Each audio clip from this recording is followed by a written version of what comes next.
Yeah.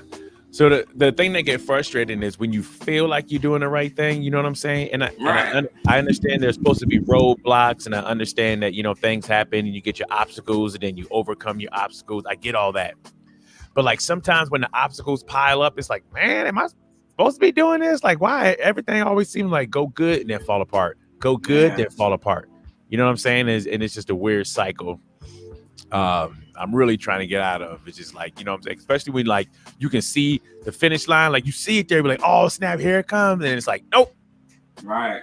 It'd be like, bro, what you saying to me? Like, what are you saying to me? Am Yeah. I, yeah. So sometimes I get frustrating. Other times, I say I turn all the blinders off. I'm like, whatever. I don't care if if I got to Yeah. keep trying to push this boulder up this mountain. I'm gonna get this boulder up this mountain. Right. Right. But I'm like frustrated all the time, especially right now. But when I hear stories like what's your brother's name? The two rappers, the one with the twisted mouth. They've been rapping. Griselda. Yeah, they've been rapping since they was like 18, and they Word. finally starting to like blow, and they Yeah. in their late 30s, early 40s, and it's like even Camille, she tried to diss them, but low key I had to let her know like, no, they the truth, baby. Like Yeah. she was like because I was falling asleep watching the BET Awards, and she came in there and she said, "Who is these old ass rappers?" And I had to tell her like, yeah, they old, but they new. You know what I'm saying? Like, Word. and they for real. They for real. And kind of what I like about the current day and age, you know what I'm saying? That stigma about being like an old rapper is really, really starting to thaw and go away. You know what I'm saying? Because as long as people got something to say, because I can't relate to the 20-year-olds. I can't relate to the 25-year-old. I damn near can't relate to the 30-year-olds. Right. So At this point in your life, yeah. Yeah, I would rather hear the 35 and up, 40 and up rapper, 50-year-old rappers. That don't bother me. Now, if you're a 50-year-old rapper talk about turning up in the club, I can't really relate to you because you still doing that. Yeah. But if you're talking about some, you know what I'm saying, some contemporary grown-up stuff that I can relate to, I'm still I'm rocking with the people that I grew up with. So the term old rapper doesn't mean much to me. It doesn't mean much. Only times it means something is to the to out there in the land where Billboard award, you know what I mean, say the Billboard charts and stuff like that. But to the consumers like me and you, yeah, like Nas, Jay-Z, KRS One, I still buy KRS One albums. Heck you know yeah. what I'm saying? And just whoever in my like I mean we can go on and on, like even Wu-Tang and 100%. Because if Ghostface dropped the album, I'd be streaming Ghostface album today. Did you see that thing I sent you about Ghostface? He did that song with he remixed the song with what's the group Silk with Bruno Mars and the other guy. To leave the door open, jump off? Yeah, I didn't see it. Oh, I didn't see it. Man, to me it's so dope because he goes, Ghostface, where you at? Word. What you drinking? And then he start flowing. You know how he flows. On the leave the door, there's a leave the door open remix with Ghostface. Yes, I sent it to you, dude. Oh my god, hold on. Let me see. And I I was like, is this real? Come on, man. I'm gonna play this right after the show. Oh, I got to hear this. Cause he's the way that beat is, he's perfect on that. Your sound went out. I can't hear you. Your sound went out.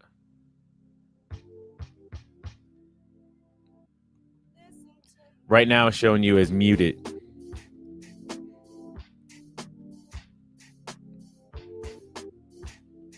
You gotta unmute yourself.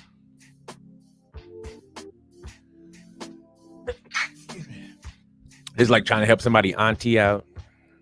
You're muted on your end, so you gotta unmute yourself. There you go. Oh, I was getting nervous. I was like, on 6-7 in summer camp, I'm gonna be lost. Yeah, but even that track of theirs, the original sound of that track, that's Ghostface, man. I'm like, Ghostface all day. I gotta hear that.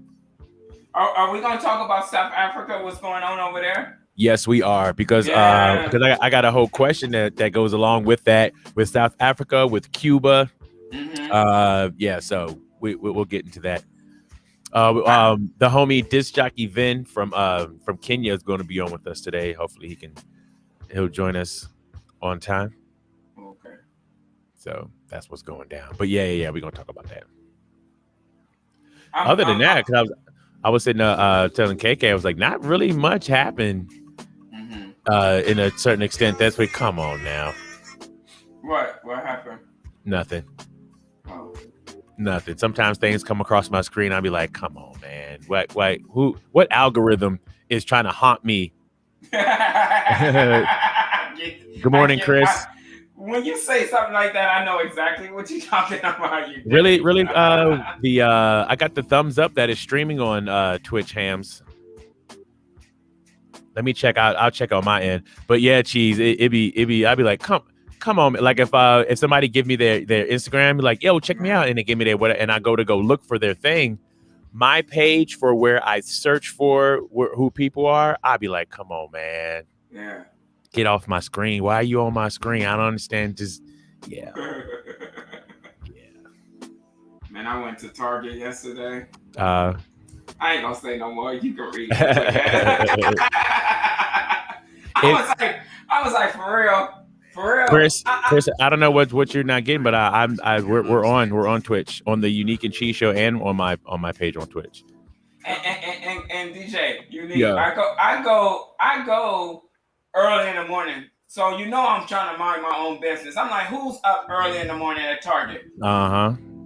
They are. I'm like, why you? It was okay. So what's bad, and I'm saying big props to my my grandfather. I wish I would have known him more. I wish he was a little bit more about family than he was. Rest in peace. I'm saying, God rest his soul. But the last couple years of his life, we started talking a little bit more, and that was the kind of advice he was giving me. Like, man, you want to meet some women, you got to go to the grocery store on Saturday morning. I was like, come on, cuz this is the life advice you're giving me. But he ain't lie though. Any of you single fellas out there, you trying to meet you a cool one, man, go to the grocery store. Go to the grocery store early in the morning, or go to the farmer's market early in the morning. But you got to get there early though. You don't want the afternoon women. They normal. But if you want somebody special, go in the morning. It was bananas. I was like, this can't be real. Like that song by Scarface. This can't be life. One of my favorite songs too of his. Turn up. I like that one because even the story that went behind it. When we talk about his verse, he was like, man, that really had just happened right before I was about to go. I was like, dang, man. You see, he trying to call out Ice Cube for verses. That would be excellent. I think that because I don't know who can fit with Ice Cube. Word. The only person I can think of is Scarface. That'd be great. I don't know much Scarface music. It'd be an educational experience for me to get to know some of Scarface's music. Hit. To me, I don't know why people don't put him in their top 5. He should. Like, morning, I know KK. It's a lot. Good morning, KK. It's a lot of top 5s, but Word. Scarface. You know what? If I'm keeping it real with myself, what I would have to do is have a go back in time and start from the beginning and just start streaming his stuff to modern day. You know what I'm saying? Because I don't know as much as I love MCs, I keep hearing all these amazing things about Scarface. Yeah. But when I was growing up, basically coming up, I only look for club music. So if he wasn't making club music, you wasn't on my radar. And he wasn't making club music. He was making street music. You know what I'm saying? I couldn't relate to the street music. That wasn't in my repertoire. But he had bars. He had messages. He spoke knowledge. Word. Right? And a voice. And he spoke. He was super dope. And on me, what's the name? Jay-Z stamped him. You know what I mean? Oh yeah, like Jay-Z look up to that dude. You know all the legends do. They all quote Scarface as being in their top 5. So when fellow MCs put you in their top 5, like usually Scarface and Rakim makes everybody's top 5. So when you that, you know what I'm saying, that makes a difference. Yeah. Turn up. I'm gonna try to give Aunt Christy one more minute before we drop the intro song. I think she told me. I think she's gonna be on vacation. I think so. Okay. I think it's her birthday is on the 20th. Oh, turn up! Happy birthday, Auntie! And all that blessings and beautiful things. And I hope you having big funs and cakes and ice cream and the vegan one because it makes my stomach hurt. All right, here come the intro. Party people, cheesy, unique. Yo, yo, yo, yo, yo, yo, yo, yo. What's up? Yo, yo, yo, yo, yo, it's Unique and Cheese. Here we go. It's Unique and Cheese. Let's start the show. It's Unique and Cheese. Here we go. It's Unique and Cheese. Let's start the show. Ha. That was cool, right? Yeah, that was cool. It is the Unique and Cheese Show. Good morning, everybody. My name is DJ Unique. Cheese. And KK here. Good morning. Morning, everybody. So glad that everybody can be here with us this morning. Hopefully more people start to trickle in. You know what I'm saying? As services has begun. Shout out to DJ Hams and Chris. I think Chris, you are both. Oh, they came in? Oh, that's so good. Your girls are big. Oh, other way. Yeah, there you go. Oh, that's such a good picture. She look like you, boy. She better. We're gonna have to get that one blown up.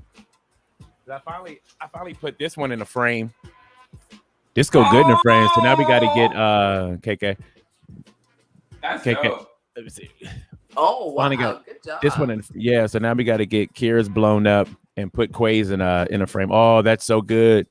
That's beautiful. We're definitely getting these pictures. They came out really. I'm pretty impressed by it. I'm very happy. Yeah. With the proofs that we have gotten. Yes. Definitely got to get those pictures. Oh man. So how's everybody doing this morning? Great. Good. Didn't know it was Friday already. Just that fast. DJ The Force is in the building. What's up, DJ The Force? Big brother Harry in the building. Good morning, DJ Big The Force. Harry. Yeah, I'm looking forward to ordering those pictures. So I got some pictures you can get. Oh, let me have them. I don't want them. Yes, you do. So I know everybody always talking about, especially if you've been going to black church this whole entire time, they're always talking about the end of days. But then sometimes, you know what I'm saying, I want to be lighthearted about it, but do you ever feel like we are really in the end of times? I bet you they thought the same thing during slavery. I think it's I'm not gonna say it because Morning, Sasha. That's blaspheming. But Word. I mean, I don't know. Sometimes, yeah, of course, what's going on, but I believe, like, even back then, they would say, "Dude, are these the last days of times too?" Uh-huh. Everybody, I think every generation or like years and months, they say it. You know what I mean? Word. That's just my feeling. Probably, but it feel like so many things are getting piled on. It's like, whoa, what's going to be the breaking point for, especially for human beings as a whole, right, to get our act together? Right. You know what I'm saying? I know we need to all individually get our act together, but when are we as a species, as a whole, going to get our act together? Because I mean, it seemed to be so much going on around the world nowadays, and it's you know, it's nothing new. You know, right. Uprisings, you know, all around the world, fires. Now we got floods happening in Europe right now. You have human beings that's changing the way that human beings are supposed to be. And it's like, it's just a whole big flip-flopping of everything going down. So I'm just wondering what is going to be that breaking point for us to be like, okay, this is what it's going to be moving forward. Hey, Aunt Christy is in the building. Hey, Aunt Christy. Hey, Aunt, thought you was doing your birthday shebang, bang, bang, bang, bang, bang, bang, bang, bang, bang, bang. Did a birthday happen already, or is it coming up? No, it's on the 20th, July 20th. Oh, turn up! Oh, y'all birthdays is almost back to back with each other. Mm-hmm. Turn up! Again, Cheese is celebrating his, so right on. Yeah, well, with DJ Ham said, buildings falling down, people cheating each other, like especially when it comes to violence, it really feels like it's really getting more and more into the Wild Wild West everywhere. Right. You know what I'm saying? And it everybody's kind of a punk. You know what I mean? Because you know what I'm saying? As easily as people just going around shooting each other, it's like, ew, you a punk. You can't fight. You can't, you know what I'm saying? You just a punk. But to me, not even fight, because violence is never the answer and the solution. It's not. You can't think your way out of something without getting so upset that you want to hurt, put harm on someone, or even on your own self. Word. I think as I know it's human nature to get angry, but and I guess to a certain extent violent, but to what extent is the, you know what I mean, how you allow it to overcome you. Word. And to me, that starts off with your foundation, your spirituality. If you're Muslim, if you're Christian, Jewish, it doesn't matter. You have to have a foundation that you can meditate and think about before you react, right? Am I going off track? I'm sorry. No, it would be nice if people had that. And I'm not even just going to put it on religion either. I'm just going to put it on common sense. That I mean, even with those religions, there's rules against hurting other people. Right, so why even have those as foundations if people are not going to listen to it anyway? They're just going to do whatever they want to do. It's like, come on, man. And so I guess I'm relating more to how easily it is just to shoot somebody, other than even navigating what their feelings are. Like, I almost have to stop looking at everything, because anything I open up, it's like, oh man, 14 people just got shot yesterday. 2 people just got shot yesterday. Other guy just got shot the other day. Tomorrow, it's like, you can't read anything. You can't look at anything. You can't watch anything without finding out that something terrible is happening somewhere. Right, absolutely. Some of the places with civil unrest right now is so they got riots happening in South Africa right now. Fortunately, the crux of it, or the majority of it, is starting to cool down a little bit now. But for those that don't know, their former president, Jacob Zuma, was arrested, and that really kicked off a lot of the unrest. So Mr. Zuma was president of South Africa from 2009 until 2018, a time when alleged corruption escalated in the government and the ruling African National Congress. Pause right there. Are people supposed to govern other people? It really feels like when majority of people get into power, they become corrupt. Yeah, it's almost rare to have somebody who's not corrupt be in charge. But it feels like majority of these people, no matter what country, no matter what continent, as soon as somebody is put into power, nasty, like just craziness follows it. So are people meant to lead other people? Are people meant to have this kind of power? I believe so. I believe people, it has to have a government, right? You have to have a protection for your country or your town, your city, whatever it may be, even at your job location, right? You got to have these titles. But what the thing is, you have people who take advantage of their power, right? All the time.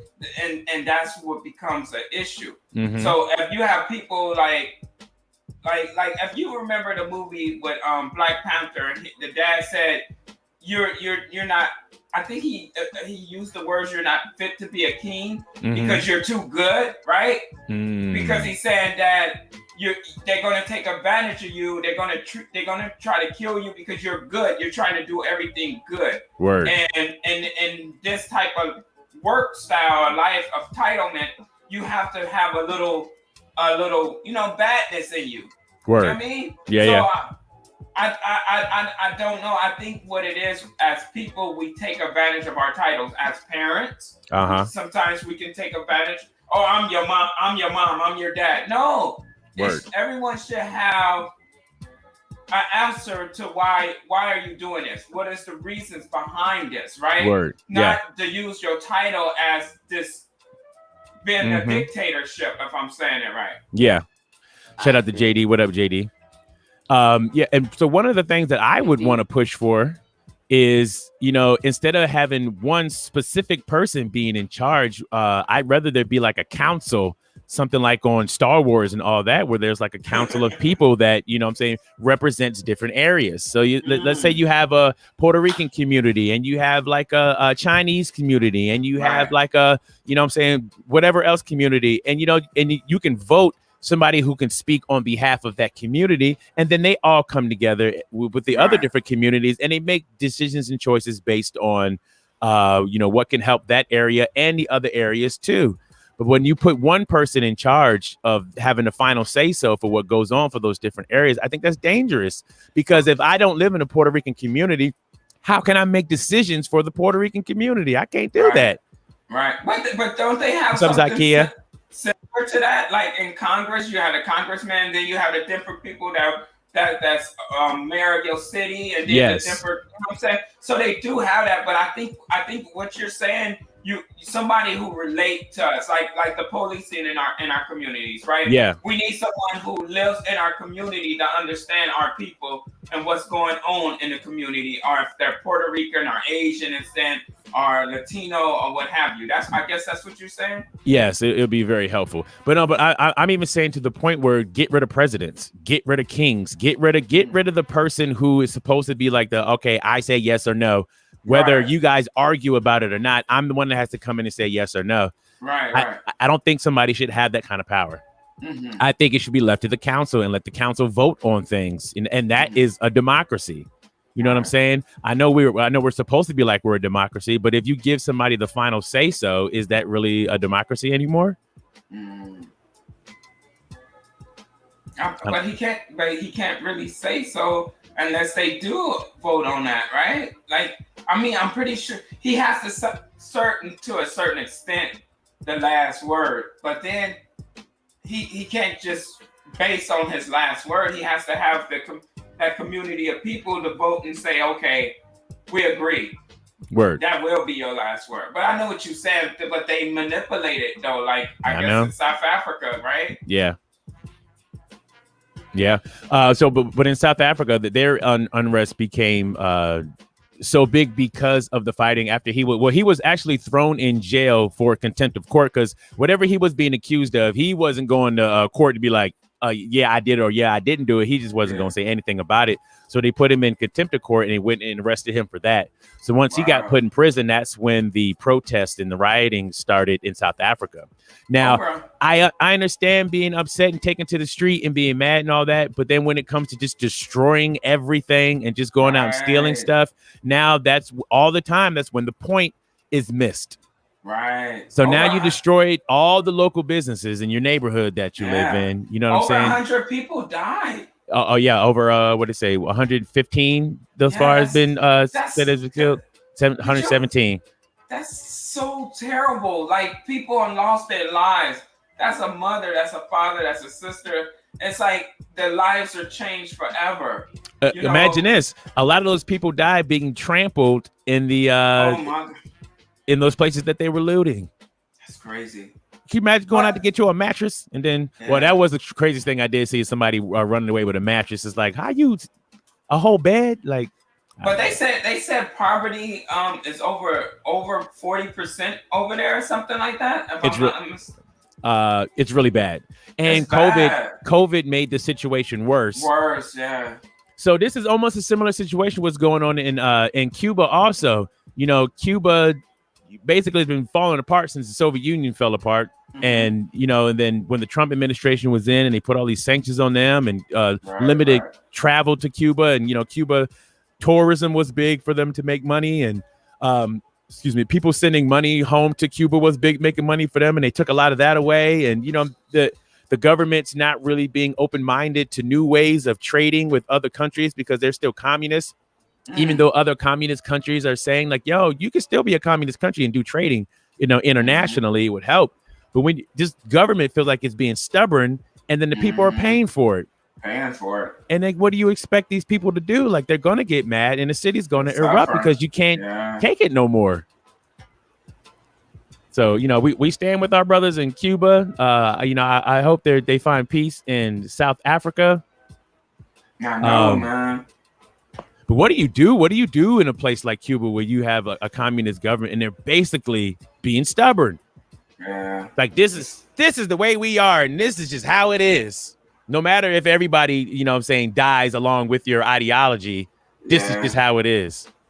Guess the only way is to flee the country, you know what I'm saying? But you can't leave because it's an island and they close off the borders. You know what I'm saying? It's like, what an awful feeling that must be. Just trapped, man. Just trapped. Because you put somebody in office that you thought was going to protect you. They didn't put anybody in office. They have a dictatorship. That's just, you know what I'm saying? Yeah, I know. So there you go. That's bananas, dude. It's so sad. Yeah. That people. Yeah, and what Chris saying, same thing in Hong Kong and China. Even though Hong Kong was, you know, told that they were free, China was like, nah, son, not no more. Damn, dude. And that's why everybody keep taking to the streets. It's like, why are you trying to control us? Stop trying to control us. I don't know. But what do you do what do you do when people are saying you're trying to control us, and then you give them their freedom, and then they run amok and destroy everything, and now everything's getting all out of whack and messed up? Then you have to be like, well, we have to control you because look what you do when you're free. It's messy. It's messy all around, and I don't know what the answer is. You know what I'm saying? Yeah. I don't know, brother. KK, do you know a lot about like the history of South Korea? And you know what I'm saying? Were they a communist country and then became a democratic country? No, South Korea was never a communist country. I mean, Korea as a whole, before they split the two, were they a communist country as one under the rule of China? No, it was not a communist country. I do not know what it was before. The communists came in one. That's why the war happened pretty much, because one half didn't want to be communist, one wanted to be democratic, whereas the other wanted to control the entire thing. So, no, but I don't know much history about it. But I mean, like, I guess it's like in a small form, it's like a family. You have your children, you gotta put them out there. You know, there's gonna be some issues when you first put them out. So you have to learn from, okay, like they're having issues with this, so let's work on that. You know, once you learn what the problem is, you have to be able to find the fix. But I don't know if these people are moving at a pace where it can be fixed, because you're just swamped. Everything is out there at once versus, you know, you let one child go and you learn from that. Okay, so you teach the next one, and, you know, you want to learn from it. But it seems like in this particular case, people just are tired of it. I mean, we recognize it even now. I don't know if we were quarantined, but I don't know if we really consider it quarantine, because we were still able to go out and shop. There might have been little restrictions because we don't do that much. But just within the past year and a half, being on the road, it's like a whole 180. People are so rushed. They want to get there so quick. Like, they want to make up that year and a half. I feel some people feel like it's been lost. So they want to move so fast to catch up that year and a half that they're willing to even lose themselves. And that's the sucky part, because when your mind is at a go and you don't care about anything else, and I think that's when things start, you know, fall even further. And being that people were doing that in California Saturday, the mask restrictions are coming back, especially in Los Angeles County. In Los Angeles County, the mask restrictions have returned. So I knew that was gonna happen, man. Yeah. I knew it. Situation. I am so baffled at like how the system is, especially in a public school setting. You know, our children are involved in, you know, activities that are performing arts and activities that are of sports and school. For school, regular academics, and for sports, they have advised that you do not need to wear a mask. So pretty much you can walk around school. I mean, Monday we had gone to school and I was very surprised that hardly anybody had their masks on.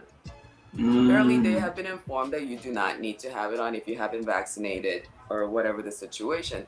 But for marching band, where these kids actually have to play instruments with their mouth, they need to have their masks on. They cannot play inside a class where it's plenty of space for them. But whatever the laws, whatever the restrictions is, it seems a little biased. Even when you're in one home, like you're allowed to do it, but you can't.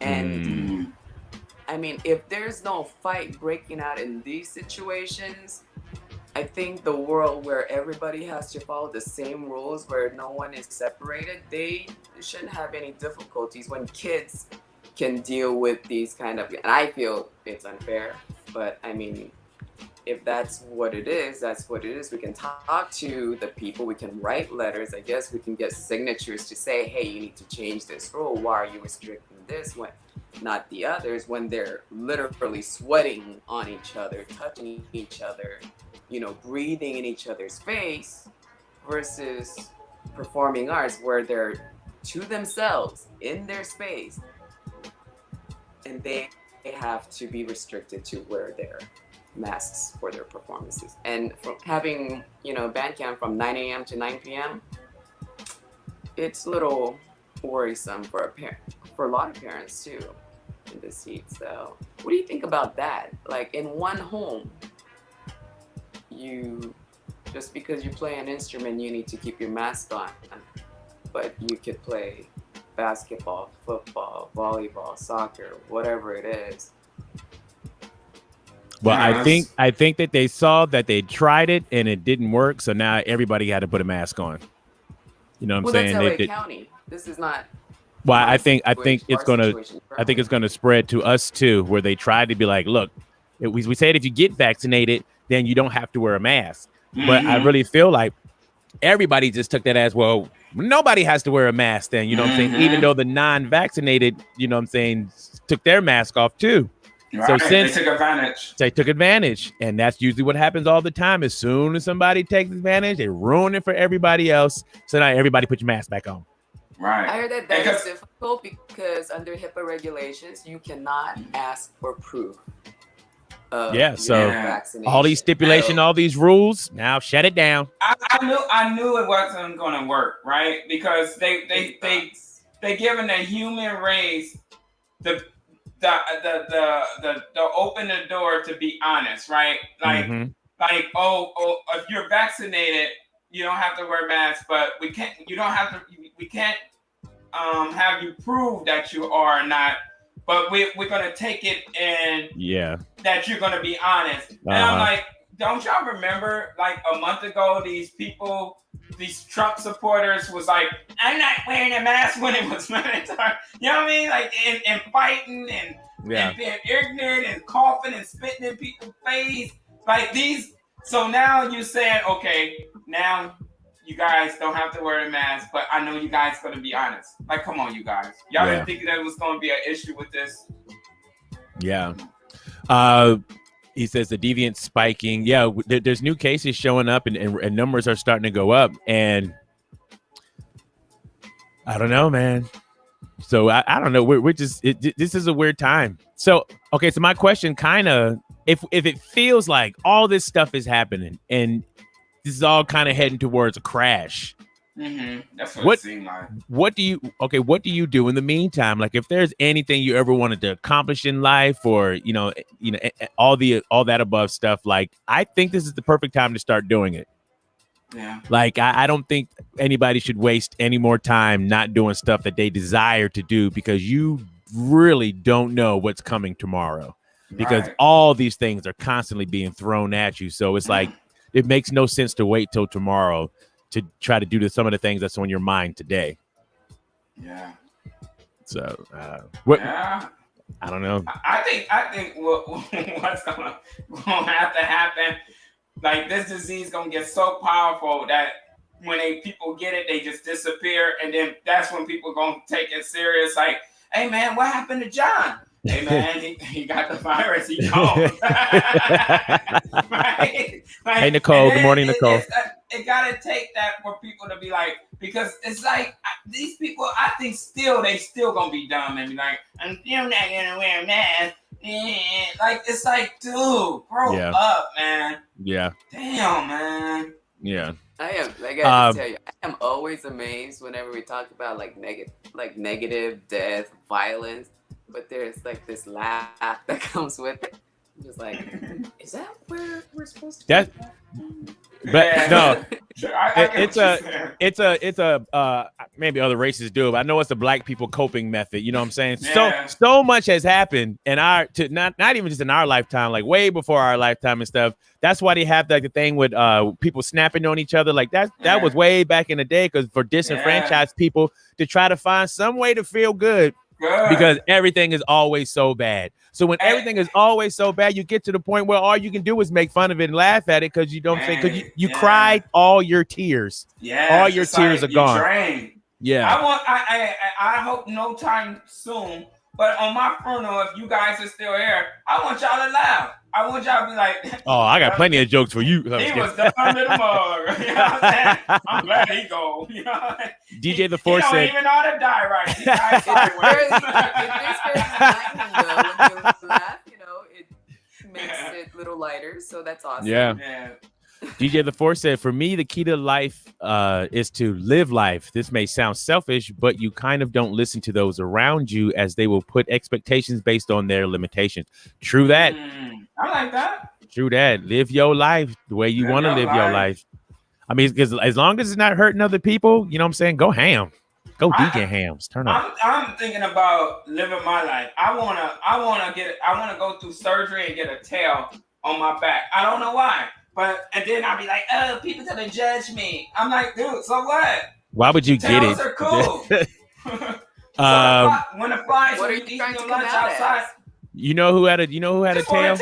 It looks like it feels good. You know who had a tail? Like a little miniature tail? Jihei from Blush. She has a tail. Is she cute? Huh?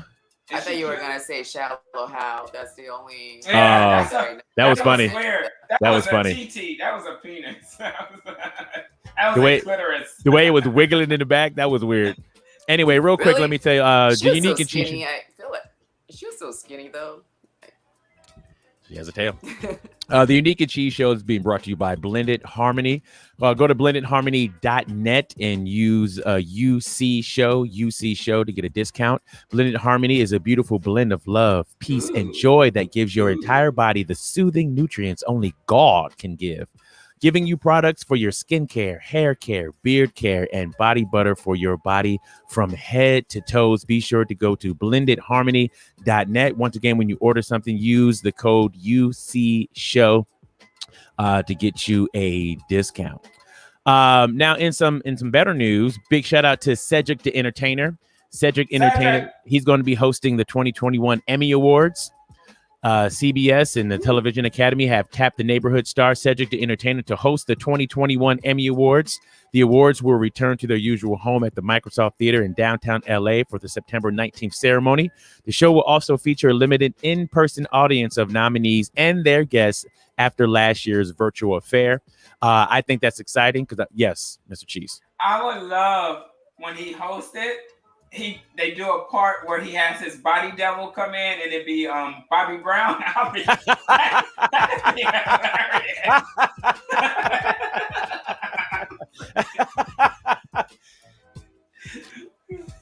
shout out to Cedric the Entertainer. Congratulations. I like him too, because Cedric does the singing and the dancing and the acting. I'm pretty sure it's going to be a pretty good show.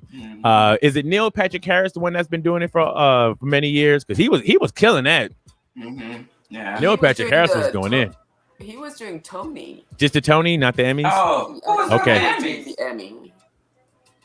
Neil Patrick Harris with Tony. Oh my goodness. It was a brilliant performances. We actually just went through his openings. Right. It's amazing. I'm not KK.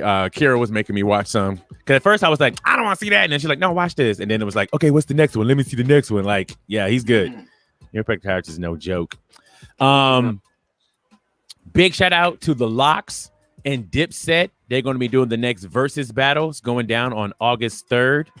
The New York-based fans in support of Yonkers Troop, the Locks, and so Chic Luch, Styles P, Jadakiss are going against Harlem's Dipset, Cameron, Freaky Zeke, Jim Jones, Joel Santana. I guess I'm kind of even on both of them. I like both of them. I think the Locks gonna get them that existed during our lifetime. Oh yes. Yeah, oh yes. Never heard of either. Neither. Really? Never heard of Locks with Jadakiss? Nothing? Jadakiss I've heard of. I've never heard Cameron, Jewel Santana, they were Dipset. You never heard of them? Oh, Dipset. Individually, yes, but as a group. Oh, as groups? Oh, yeah. I think it's gonna be a lot of Timberlands in that building. This is good. You so dumb. That's pretty good. You know it's gonna be though. So that should be cool. I would learn a lot during that one too, because I like KK. I know a lot of their individual music. I know a lot more Locks songs than Dipset songs, but I do know Dipset songs though, so that should be pretty good. I don't think the Dipset can mess with them and their hits though. They had a lot of hits. They had songs with Biggie, Word. right? They and Lil Kim. Word. I need a ride or die chick. Yeah, they don't. Because even I'm trying to think of what Dipset can put up against Money, Power, Respect, Make You Eat Alive, Money, Power. That record is. They won already. They already won. That right there, that that beat. Yeah. They already got him. Whose record? Oh, was that Mace? The 24 Hours to Live? I think that was Mace's song. Yeah, the Locks got records with DMX and man. Come on, man.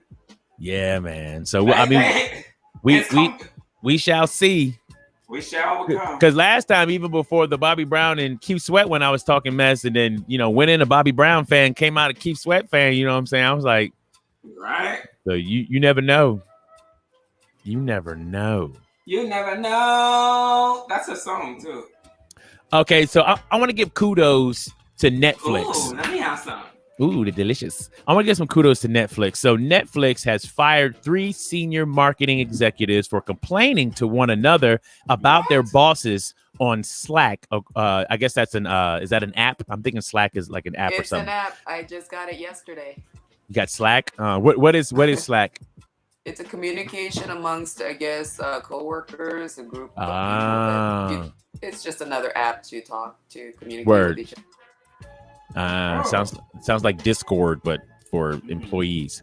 Okay, so the executives reportedly believe that they were speaking in private, but a lower level employee stumbled onto their chats after months of bad mouthing and reported the conversations. Netflix culture, and this is why I don't think this is bad snitching on the person who dropped the dime on them, because Netflix's culture is transparency. So they're saying if you have a problem with somebody, take it up with that person. Don't go behind everyone's back talking about that person, because that's not what they're trying to do there. So, after months of complaining about some of the executives there, I guess they let these people go for doing that. And I think that's important too. If somebody's got a problem with you, let them say it to your face. Like you have a problem. Talk about the problem. And it don't gotta be beef or nothing like that. Just talk about what you are uncomfortable about. Yeah, what's the issue? Keep it professional. We at work. Right. I think this is really good that they do this, because it's not just, Netflix is worldwide. You see, I am seeing my favorite shows on Netflix now of the foreign countries. So, this, to be transparent, I think is very good, because when you have foreigners, you don't have to think like, oh, are they racist, or do they not like just be straightforward, and everybody can be happy together, sad together, work things out together. So for them to put this out as an example, I think it's really great that, I think it'll just be more bigger, closer relationships, better environment. I feel like it's, for me, as very diverse minded. One of their qualities should be a basic human quality is you don't say anything behind somebody's back that you wouldn't say to their face. You know what I'm saying? If I got beef with Cheese, I'm not just going to tell KK about the beef with Cheese. You know what I'm saying? I'm going to tell Cheese like, yo, your face, I hate it. You know what I'm saying? I want to put a some in front of your face every time we do this live stream. It's hard to look at you. You're getting me hungry. How? Why would it be hungry? Anyway, so shout out to Netflix. I'm glad that they're upholding. And then I could see if it was like a couple complaints, But when you go months and months and months complaining about somebody, you know what I'm saying? That's a huge issue. Mm-hmm. It's a huge stress on your part too. I know you're like letting it out on this, Slack to your coworkers, but to wake up every day to deal with something that you don't like, might as well just let it out into the open and, at least you'll be free from yourself. Yeah. Or quit. That's what causes little cancers, that stress within your own self that you don't let go. I like that idea because, like, sometimes when you lose your job or should I say fired, sometimes people don't even know why they get fired because they seem like they want to cover it up. Like, tell me, what did I do wrong? What was the situation? What was the issue? You know what I mean? Like, let's just hash it out and then we can move on from this. But to me, for you to just be like, hey, we got to let you go. We can't tell you. Someone complained about you, but we can't say who the person. It's like, who are you protecting? Like, what the hell is the issue? Yeah, that would suck. Because it could be lies too. If you complain, you're not gonna be, like, what's that? The RE word. It's not gonna come back to you. It's not gonna repercussion. Yeah, there's not going to be repercussion on the person who reports the situation. That's why they do it. Otherwise, like, if I knew I had to answer all these questions afterwards, I wouldn't have said anything, is what the other person would say. All right.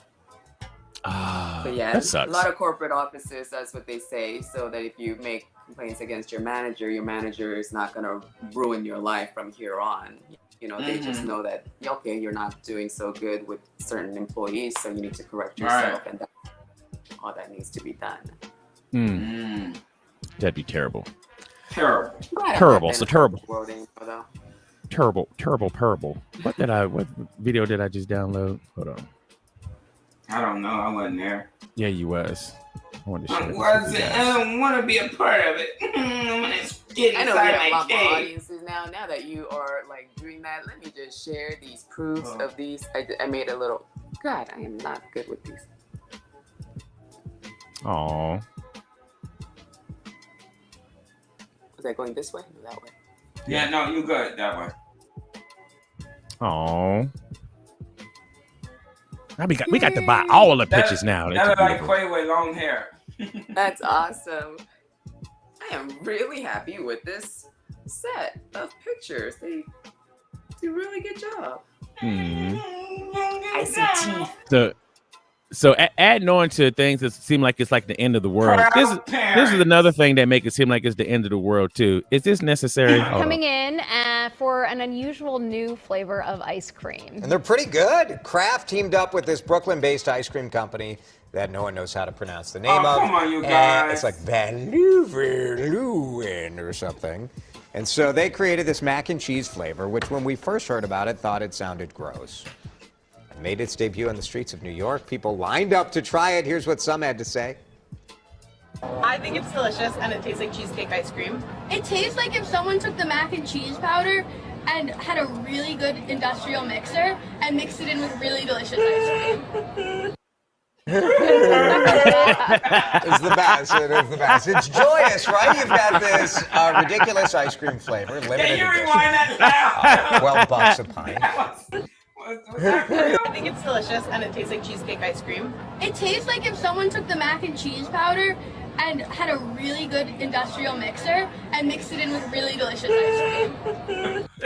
It's the best. It is the best. It's joyous, right? You've got this ridiculous ice cream flavor, limited edition. Hey, damn the ice cream. That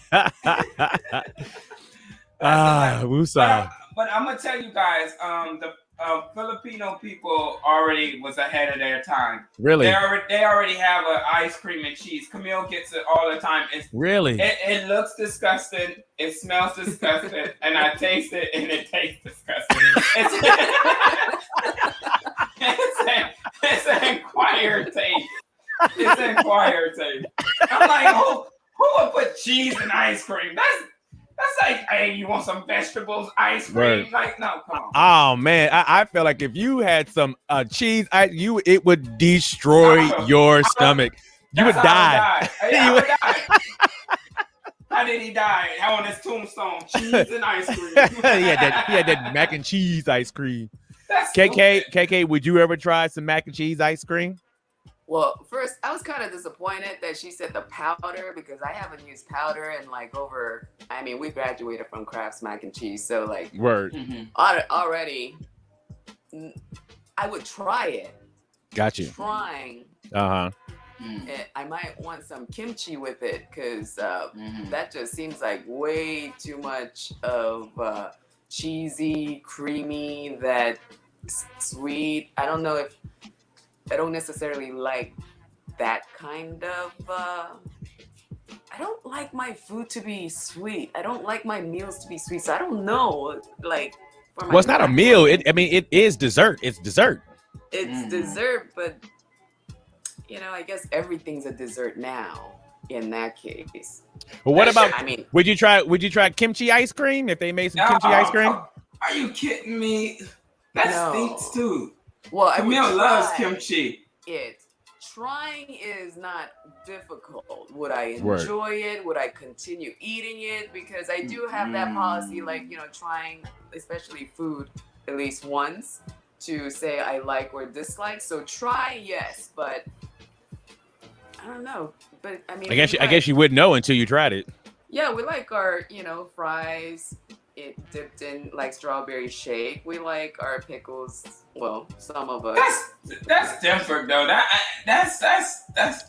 But that's how it starts though. You got to try it. That's how it started. That's true. Somebody started it, and everybody said, "Ew, it's nasty," and then they tried it for themselves, and all of a sudden, like, "Whoa, that's great." I would like some candy yam ice cream. That sounds good.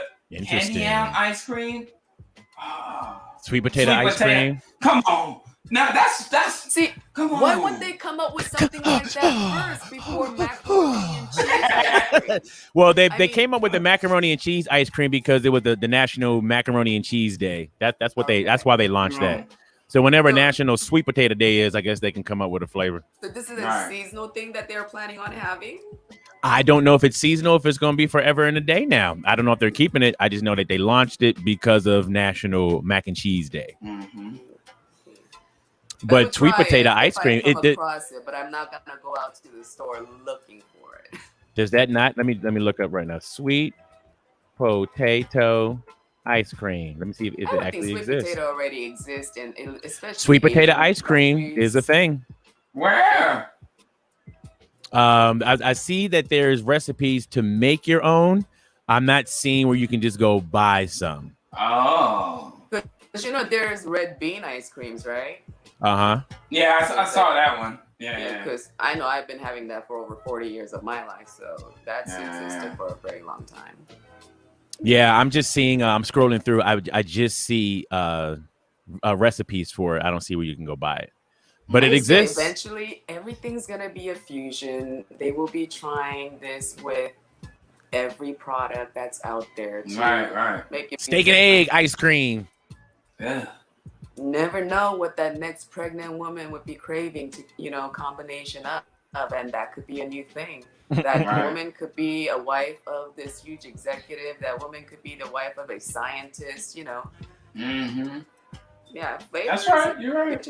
So I think eventually they probably will have kimchi ice cream because all that probiotic combined with yogurt.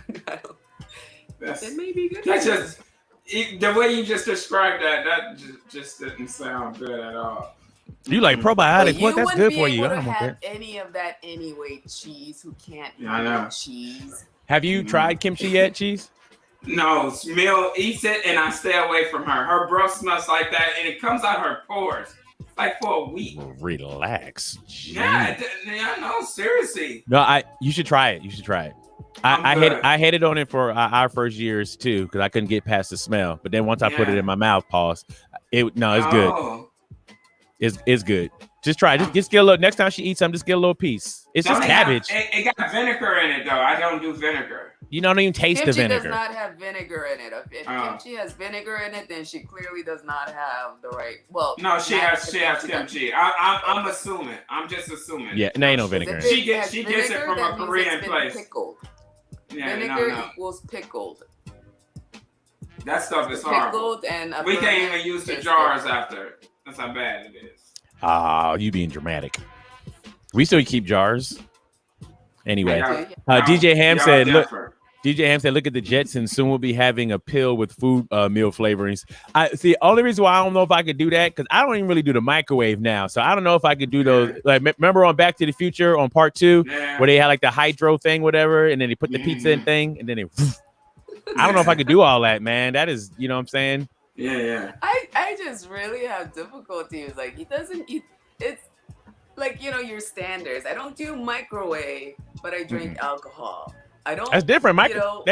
Alcohol is made from earth. But I go out and He's a lot like my Muslim. He's like my Muslim friends. They be like, I don't eat pork, but they smoke cigarettes and drink beer. I don't understand. Like, okay, so you're pretty much canceling things out of your system. Like, I'm glad you're healthy, but that's the choice you're making. Sometimes you gotta think like, what do I do that? Right. I think like this thing is so much greater than myself. And I think about my history, all the things that I have put in my system, like, okay, well, I survived those and this can't be bad. This is supposed to be helping me. Like, so, just give it a chance kind of situation. But yeah, you drink your healthy drinks and then you go out and do unhealthy things. So like, if it's a yes, it's a yes. If it's a no, it's a no. But sometimes it's a yes, sometimes it's a no. That's where I'm confused. I don't know why. There's people that smoke weed, but they don't smoke crack. You know what I'm saying? Be like, I like weed, but I don't like crack. The same way. I don't like to eat my food out of the microwave. You can't put weed and crack together, brother. That's what I'm saying. So you can't put microwave food and stove food together either. So microwave is crack. So is to me.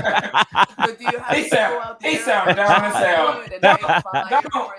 KK, that's your man. You know better than that. Don't do that with him. Exactly, Chief. That's why I'm confused so often. No. Sometimes you gotta let people just be dumb. Just ignore it. Say okay. But you have to also understand he's the father of our 3 children, and that's where it's very important. I have no influence. All of them eat out the microwave. You pray for him. Pray for him. You pray for him. Chris, you need to cook, Chris. How about you live on the microwave? That's some lazy. What? That's lazy. Stop eating all that microwave food. That's lazy. Man, that's not good for you, boy. Cook something. Cook. Luckily, on my part, I don't need the stove or the microwave. Once it has been cooked, I actually do very well with cold food. It could be straight off the refrigerator. I reheat it on top of the stove. You don't use a microwave to reheat your food? That I know. No, I try not to. Why not? Because I heard a lot of bad things. Exactly. So why are you sitting there talking about I'm dumb? No, but you dumb when you put wheat and that was just a bad crack. That was just a bad comparison. Okay, well don't. Yeah, that was just a bad comparison. But literally though, yeah, I don't trust the microwave. I just don't. Yeah. There's some things that sometimes when it gets into your head, it's in there. And one of the things is I don't trust the microwave. So, and if I gotta ride till I die with that, I'll just ride till I die with that. It's okay. You ever had a mic that way? Even DJ The Force said I can't stand microwave food. Say? I do think it takes some of the stuff away from it when it goes into the microwave. Oh, see, that's a microwave. It makes it dry. It makes it very still. It utilizes its own self to cook. That's why when you put something that's completely dry with no liquid form, nothing happens. It just spins. So it utilizes the wetness from the food itself to cook it. Got my mouth watering. Some words you are not allowed to use around cheese. I'm gonna wipe my face. Wait. So why is that there? Why did you got? Mind your business. Why is your toilet tissue just on standby? Did you know what's on the other side? Lotion. Knew that was coming. Can't wait to take 7 to camp. Boy. Like, you got to go, boy. You stupid. Well, can we give a big shout out to Tiana Taylor? What's she doing? Tiana Taylor has been named Maxim's sexiest woman alive. Not only she's the sexiest woman alive, but she's the first African-American woman to be named by Maxim to be the sexiest woman alive, which I will have to say makes me think that Maxim is BS. Because Tiana Taylor, don't get it twisted, she's amazing, and she's probably got top 10 the best body in the music industry right now. It's ridiculous. But for her to be the first out of how many did they have? Since 1995, they've been doing this. You trying to tell me that there ain't been no beautiful black women since 1995 that Maxim could have nominated? That y'all BS. You ever heard of racism? I mean, of course. They serve it for breakfast here in the United States. But you know what I'm saying? So I don't want to take anything away from Tiana. I think that's amazing that, you know, she got nominated for that. But come on, cuz you really trying to tell me since 1995 you ain't seen no beautiful black women? I don't know the magazine Maxim, but it's a man's magazine. It's a man's magazine. Yeah, but I mean, it's geared more towards men, and it's like it's not like a Playboy or nothing like that. You know what I'm saying? But it is geared towards sexiness, right? They push for not necessarily skinny models. They're not pushing for necessarily popularity, but they're looking for sexiness, that voluptuousness. And I've seen this woman's body. She is like amazing. It's ridiculous. I mean, yeah. So, I mean, maybe I don't think I've seen a body like that. When I saw it, I was just like, whoa. Mm-hmm. I see what you guys are talking about. So, and I saw her in person a few times, and I was like, "Oh, where you see her at? She's really the real deal, dude. She's really the real deal." I mean, I don't want to what's the word looking for? Brag or anything, but I saw her a few times. Just put it like that. Where did you see her? Like I said, I've seen her a few times, Playboy. Just keep all it right. that way. Okay, I'll keep it that way. I'm good. I'm good. You should be good. Yeah. All right. I'm trying to find where they have of course, it's Miss Sexy. Mm-hmm. I'm trying to find the list of the other winners. I hate when I type something what exactly what I want on a list. So Estella Warren, I don't know who that is. Jessica Alba's won. Jennifer Garner. Yeah. Christina Aguilera. Come on, man. Jessica Simpson. Come on. Eva Longoria. Okay. Lindsay Lohan. Settle down. Oh, please. She is cute though. She's a cute little lady. I'm not saying she's not. I'm not saying that any of these people aren't stereotypically attractive. But when you say the sexiest of 100 women representing for that year. Look what country we live in. I know you don't have to point that out to me. I am aware. Marissa Miller. The 26th or the 27th? Did they do this every year? I think they do it every year. Olivia Wilde. Katy Perry. I don't want to get into Katy Perry. Katy Perry. Rosie. Some big old niggers. Bar Raffaelli. I'm gonna do a couple more. Miley Cyrus. You already said her. I didn't say Miley Cyrus. Yeah, you did. I did not. Taylor Swift, Haley Baldwin. You know what it looks like? It looks like they're just going for who was ever hot that year. Like whoever was popular that year that had something going on that year. Taylor Swift ain't never been sexy, dude. Like, come on. When you started the list, the first 5-6 names, I was like, okay, I could see like why they would be selected. And then it started to move into, like you say, like popularity, because I'm not seeing the sexiness necessarily behind it. I'm just seeing like they probably had the biggest news on the media or biggest troublemaker. I don't know. Yeah. But first 5-6, it did seem like it was moving along. They were attractive. Word. Yeah, as I was going down the list, I was just saying, oh, okay, she must have had an album come out this year. Like, oh, okay, she had a movie that must have came out that year. Because, I don't know. I would like to know what their criteria is. Like, you know what I'm saying? Just to be a fly on the wall when they're in their boardroom, whatever, and they're coming up with, you know what I'm saying, who's the sexiest and why. You know, I just want to see what the criteria is. It's bias. It's like Miss America, if I'm saying that word, our universe. Majority of the percentage of the people who were winning those things were people of Caucasian ethnicity. So and then you get a black one here and there and over there, and then like I think recently Philippines won, right? So I think our country is starting to understand, right, a little bit, and they trying to figure it out.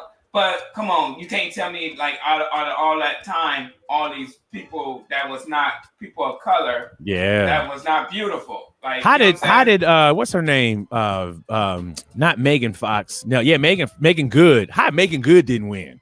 Not one time. Not one time. Holly Berry. Not one time. Not one time. Jill Scott. Not one time. Huh?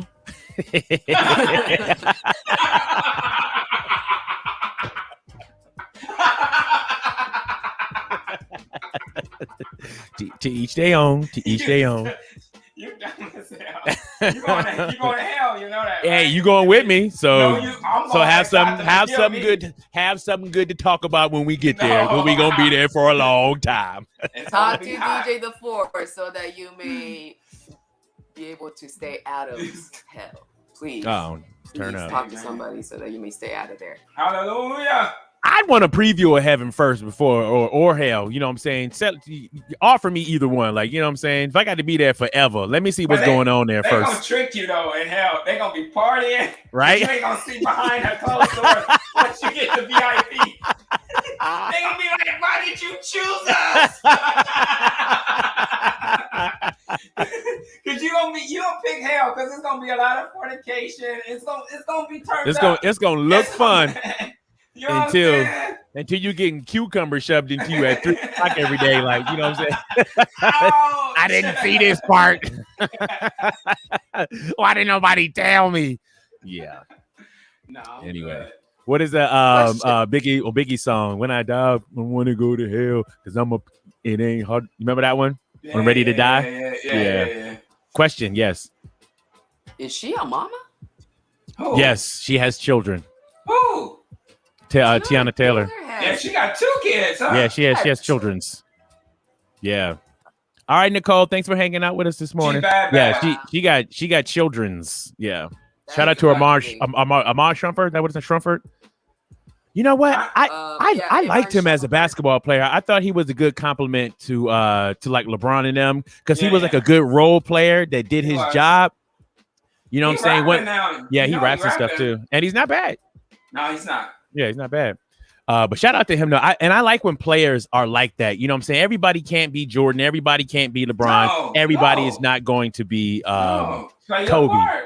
Play your part. That's like life. So do your role. Yeah. I tell my son that all the time. Play your part, dude. Word. Play your part. You can be a leader within yourself, but still play a part as a follower. Because if you lead yourself, Chris Ham, you are very you are Yeah. very type A personality. Like I know. So, but they're not here. So you know what I'm saying? When they arrive, then we'll bring them on. Chris, I'm a very type A personality also. It's a good thing. It's not a good thing. It's a good thing. It's a great thing. If you're putting that to work, but just to bother people with your type A personality, it's like that's not a. What does that mean? Type A personality. Can't make them appear, huh? What does type A personality mean? A for anal. I have no idea. But really? Yeah, they're very. Oh. Where does that come from? Is that does that come from your blood type, or is that a particular test? Is that psychological? Well, according to the movie Soul, they give it to you before you come here to Earth. Have you seen that movie Soul yet, Cheese? Yeah, I did. Yeah, so according to that, you know what I'm saying, it does that before you come. I know you're trying to help Chris. I get it, but some things it's like I can't make the person appear. You know what I'm saying? I can only lead the horse to water, can't make them drink. I've been known as Chris being like that from day one, though. Yeah, he's that kind of guy. I like it though. I like it to a certain extent. It's rewarded if it's like behind the scenes type of thing. Like if he was in control of getting the guests in order and stuff like that too, and he has to be the one to contact them, then that makes total sense to me. You know what I'm saying? You said he was gonna be late. You spoke. I said if he comes at all. Oh. So turn up. Sometimes it just happens. So it seems like go ahead.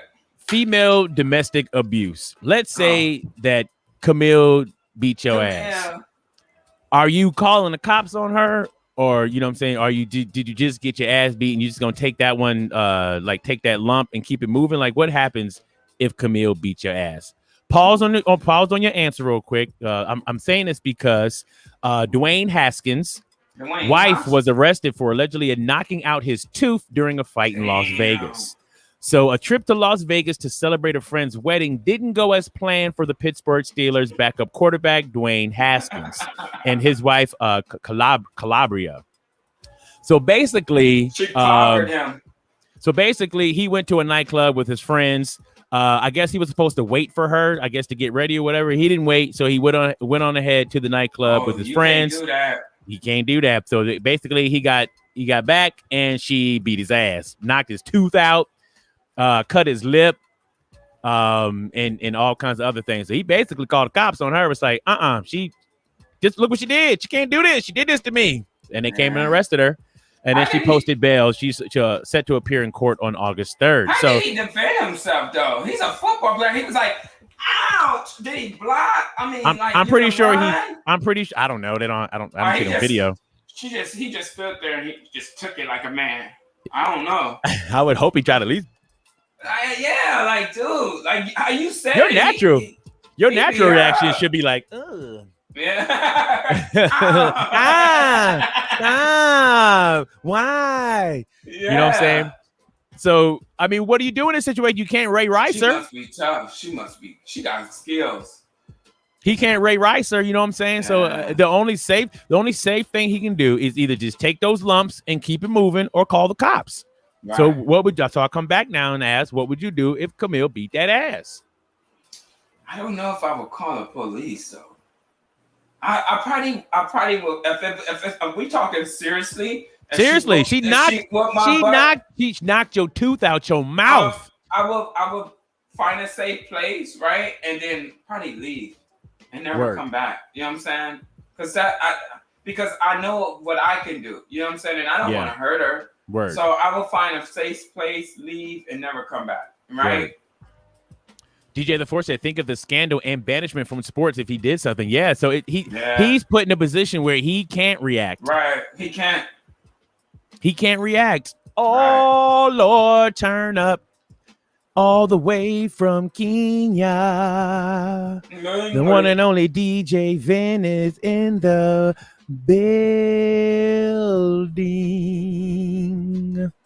Let me we didn't need all that. Why not? It was beautiful. I sounded great.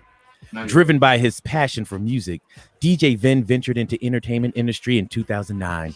He started out as a bedroom DJ, learning and doing music and practicing from home. But later, he joined the Musical Technology Academy for an in-depth study of art.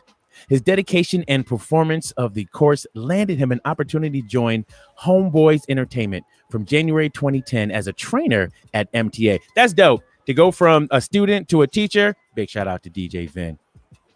DJ Vin developed his performance skills and was exposed to entertainment as a business, engaging with his audience on events and on his radio shows on Homeboys Radio. It equipped the young man with knowledge and more set of skills such as marketing through pushing products on his own platforms. In November of 2013, DJ Vin left Homeboys Entertainment to explore and grow the household name to be a bigger brand and force in the entertainment field. In 2014, DJ Vin joined Media Stream Ltd 91.5 Hits FM as a radio host and DJ. In April of 2014, DJ Vin was invited to join Radio Africa as a video disc jockey and for Kiss TV in Kenya. This milestone has since been giving this entertainer a better ground to grow his brand to date. In 2016, DJ Vin started a movement dubbed as Invasion Unit, a project whose vision was and still remains to be boosting brands and businesses of associates by marketing them through entertainment and related strategies. In 2018, Invasion Unit took up a task of training and mentoring interested parties in the art of DJing under the supervision of DJ Vin. Ladies and gentlemen, all the way from Kenya, put your hands together for the one and only Disc Jockey Vin. Turn up.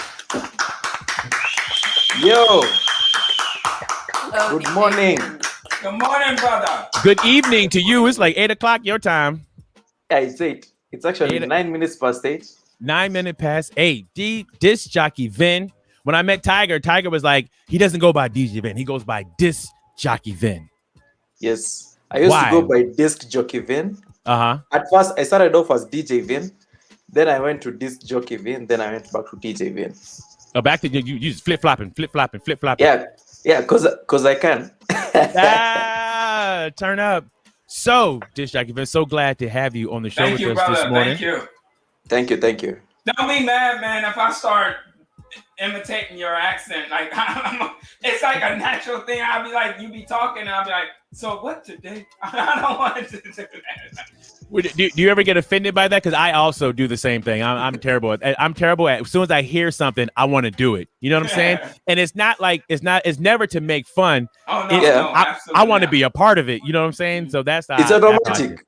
It comes automatically.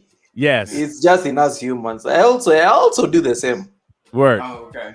Turn up. Like when I used to do those live shows together, I started now talking more like Akina Unique and the other DJs as well. So even some of my Kenyan DJs were like, "Yo, you've started sounding different." I'm like, "Okay, I think I'm okay." when people do an American accent, what is an American accent? American accent. Okay, guys take it like though you're trying to boast, trying to show off. That's how guys take it here now. I think DJ Unique wanted to hear you do it. Yeah, I want to hear you do it. Do it at the American accent. Yes. Yeah. I'm here to learn it. DJ Unique is a terrible teacher. He hasn't been teaching me the accent. Well, first of all, America is too big. There's too many accents. There's East Coast, there's down south, there's Midwest, there's California. It's too many. I don't think there's a such thing as an American accent. That's why I would want to hear what somebody's interpretation of an American accent is, because we are all over the board. This place is the big melting pot of everybody. So to be honest, I never even knew there's a West Coast, there's an East Coast. I just know American is American. You know what? Accent. Can you teach that to Americans? Because we are 100%. I'm from the West Coast. I'm from the East Coast. I'm from down south. Like everybody is regionally American and not just American. So if you can teach the people of America how to be American, it would be grateful. So born and raised in Kenya? Yep. Please tell me, as somebody who's never been to Kenya before that wants to come, what is Kenya?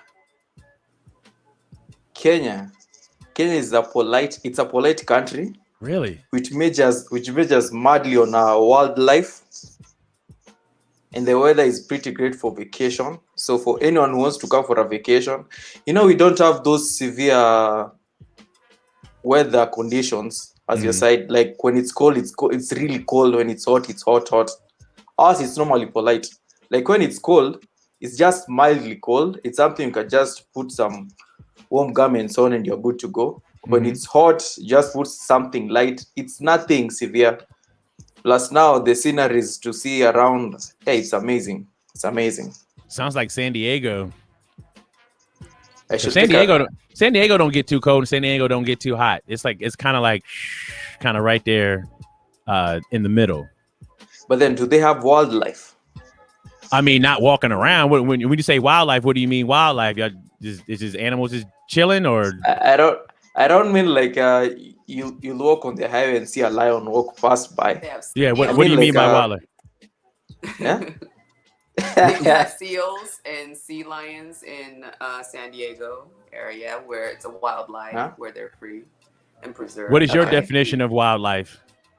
Wildlife, the animals that are mostly maybe they're in a reserve somewhere, like maybe in a forest where now guys normally pay to go and visit the animals. Yeah, they are normally called national parks here. We call them national parks. The national reserves now. Yeah. Is it common for you to see like elephants and giraffes just like commonly in the forest? If you were to go out? Yeah, in the forest you'll see them, but they're normally in a reserved area. Like as I told you, like the national parks. Like for example, in Nairobi, Nairobi is the capital city of Kenya. We have a national park in the capital city. So when guys now want to do game drives and they're around the city, they just go to those places. There's a Nairobi National Park where guys go. You can see lions, you can see those elephants, you can see antelopes. They're different kind of animals. Mm-hmm. Yeah, rhinos as well. That sounds dope. Yeah, it's dope. And especially are the animals all protected by Kenya? So like the animals can eat each other, but like people can't come there and hunt the animals. They can't do that, can they? But okay, people, we have poachers who do it for selfish interest, commercial reasons. Like for example, elephants, they are hunted down too much because of the tusks. Mm-hmm. The tusks, they're expensive, as well as the rhinoceros as well. So sucks. You'll find like those animals are talking like the rhinos and the elephants. They are normally closely monitored by the game park staff because of the poachers. But then animals like lions, antelopes, those ones, they don't interfere with them. Because now with them, it's about a course of nature. When a lion feels hungry, it will attack a buffalo, it will attack an antelope. Yeah. It has to eat. Yeah. But people suck though.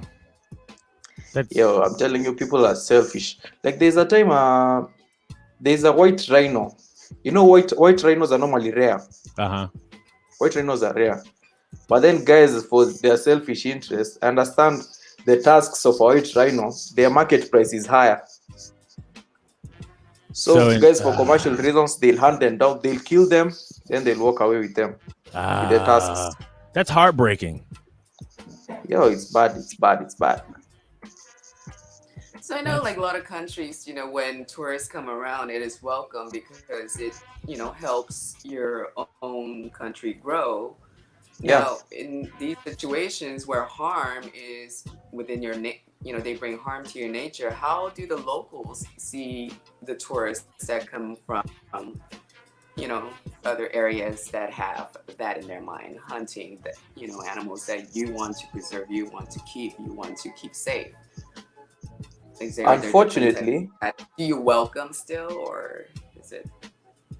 Unfortunately, I think we are so used to the fact that we have the wild animals around that we normally take these things for granted. And guys are less invested in protecting the lives of those wild animals, and they are more invested in other problems of their own. Guys are complaining about the government, blah, blah, blah, about other things. They don't even care about the wildlife. They don't care about afforestation.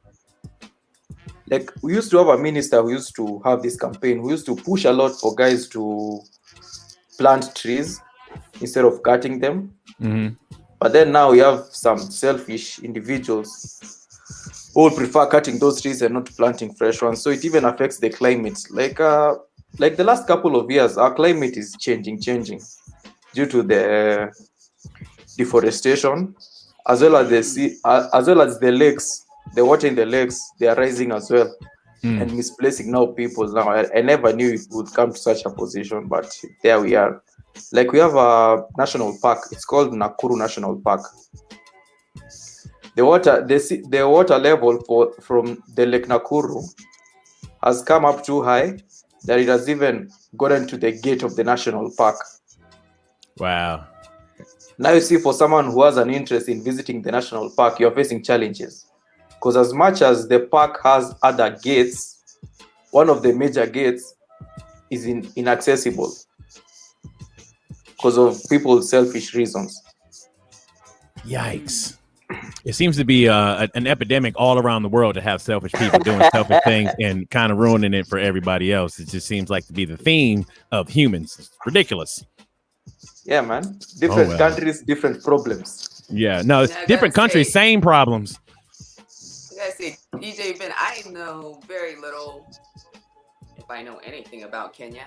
Now, what is something that we should know about Kenya? Like, I don't know, great accomplishments, the artwork, something that represents Kenya.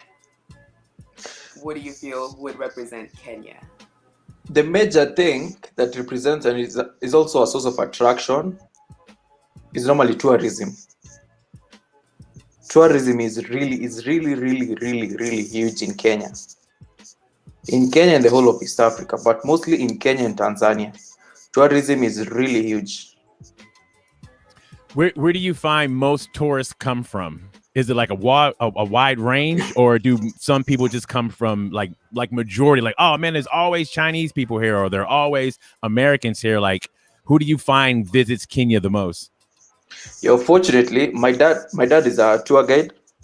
He has a tour company, so nice. So at least I have a track of how the tourists normally flow, and it comes in seasons. There's a season where you'll find like there are most Chinese guys who are coming in. There's a season where you'll find like most guys from Britain are coming in. There's a season where you'll find like most people maybe from Canadians, guys from the United States are coming in. And in most cases, how it normally goes, you'll find let's say it's the weather condition is harsh in the States. Some will prefer to take a break from that weather and now come for a vacation in our country. What is the weather like there now? Because yeah, it's really harsh right now, especially where we live at in California. It's been over 90 like every day. So what is tourism like in Kenya like now, and the weather? Tourism has been affected by the pandemic, of course. Yeah, because less people are traveling. Yeah, most of the investors had to even bail out of the business for a while. Yeah, it's really been tough. What are we looking at? This is Kenya. The pictures. Oh, like the 20. Yeah. Flamingos. So many beautiful. Yeah, those. I think that is maybe Lake Elementaita, Lake Nakuru, something like that. Should be there. So on the weather side, it's just cold. It's a bit cold. I think that over 90 degrees. Now, what do people do as tourists when they come visit you in Kenya? As tourists, apart from the game drives, some actually come to fish for investment opportunities. Because now Kenya is a growing country, and we have a lot of investment opportunities. And one of the main challenges that most local guys normally have, us guys have, is access to easy capital that we can invest and bring something out of it. Because now with the current situation and the current conditions of our banks and the financial institutions that we can access that extra cash to invest, you'll maybe find their interest rates is not favorable to our market. So most guys are reserved to the ideas of, most guys have the ideas, the business ideas they want to run, but they don't have the capital. Gotcha. So now when the tourists come, you'll find like most tour guides, like even there's a time like now my dad's company, there's a tourist clique that comes from the UK. They normally come April, May, June. There, they were so interested in investing, and now they boosted my dad, because my dad used to be employed, but then now they boosted him and they told him, instead of being employed, would you mind having your own tour company? Oh, nice. So they partnered up with him now. So it's a really good, apart from the game drives, the leisure things, it's also a very good place to invest. Investment opportunities, there are many. And the guys here, the locals, they are willing to work. The only challenge, as I told you before, is for them to access capital. Most of them have that capital challenge. But the skills, in terms of the skills, they are really good at it. Even that's why you'll find like most of our young guys, they prefer to go to countries like Dubai, Qatar. They normally apply for those jobs, the handful jobs, and they'll go and do them, and they'll really deliver in those jobs now there when they go there. Yeah, so there's the leisure part and there's the business side. So it depends on an individual where your interest is. Word. What is the nightlife like there? Pre-pandemic and then like current pandemic now. But what was nightlife like pre-pandemic? Yo, Kenyans love to party. Word. Kenyans love to party. Word. The pre-pandemic, I'm telling you, was crazy. Yeah. You see, Kenyans party from Monday to Monday. Damn. You'll find someone leaving the club. Listen, you'll find someone leaving the club at 6 in the morning. What? and they're supposed to be at work latest by 9. Wow. So this person living at 6, he has like 3 problems. He hasn't slept. He has to deal with the rush hour traffic. In the morning hours, the roads are normally busy. So he has to deal with the rush hour traffic, go maybe to his place or her place, freshen up, and now go to work on a Monday morning. Wow. So that's how it is. But then now, after the pandemic kicked in, we were given a curfew from 10 p.m. to 4 a.m., which has never been lifted. So we really don't have a nightlife because like now currently the bars and the restaurants are supposed to close at 7 p.m. Wow. Yeah, so for a DJ, your gig is from 2 p.m. to 7 p.m. and it's done. So we really don't have the nightlife right now. Are people coming to the day parties? Yeah, people are coming because they have to drink, they have to socialize. But then, as I normally say, rules are there to be broken. We have some of these clubs. We have some of these clubs that are extending the hours. Of course, we have a corrupt country. So, provided you're paying the cops well, provided you're eating with the cops as a club owner, you'll extend your timings. Yeah. Man. Okay, so but before you got into the nightlife, or even before joining MTA, why or what struck you that you wanted to be a DJ? Why did you want to play music? When I was in high school, I used to be an entertainment captain in high school. Yeah, so it was really passive, and I never even saw it coming. Then when I finished my high school, that was in 2008,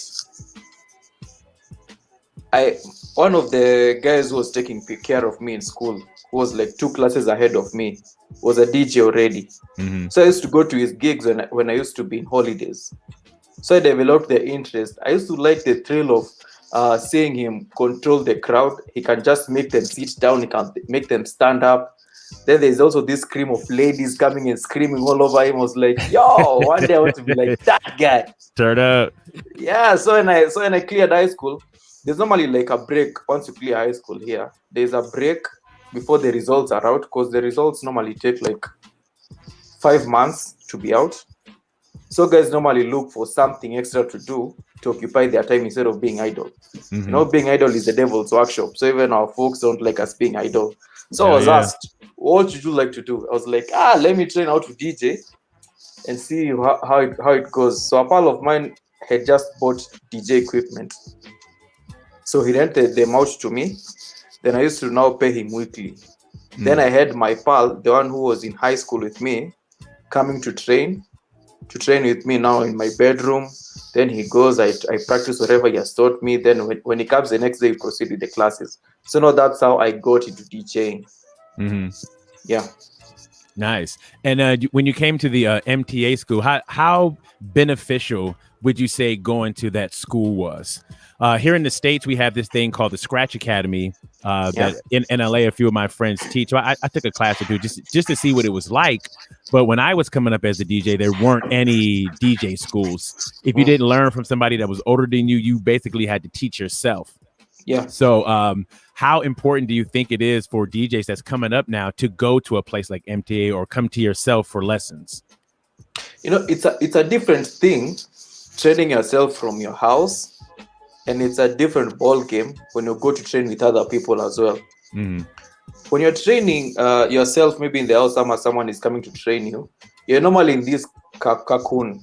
You can't think away from the box too much. You might have some creative ideas, but you won't really get very creative. But then now when you're class, like now for my case, you are a class of 15 people, 15 students per class. So now here you're trying to understand that guy thinks like this other guy thinks like this, that other guy thinks like this, that other guy thinks like this. So once you borrow those ideas, you'll come up with a masterpiece product. And that is where now I'm so grateful for joining MTA, because by the time I joined there, I could play very well. Like if it's scratching, but they used to shine on my tutors, their teachers. I used to scratch better than them.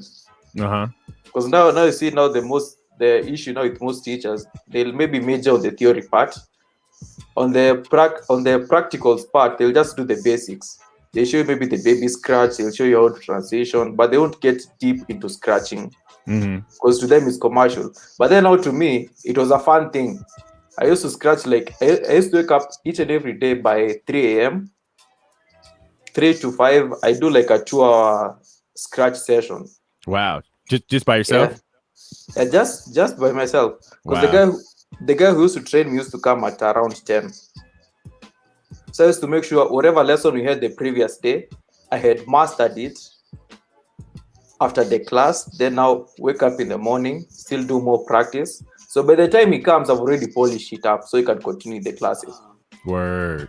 Yeah, so now when I got to MTA now, I already knew what to do and when to do it. So MTA was more like a place I take it like an interview. Because one of the tutors who was there gave me some inside information. Told me those guys were looking for DJs, but they can never hire someone who has learned from outside. They normally train their people. Yeah. So I had to humble myself, pretend like a rookie, go there and just start from lesson number 1, how to cue. You can relate. Wow. Someone telling you how to cue right now, you'll be like, this guy is wasting my time.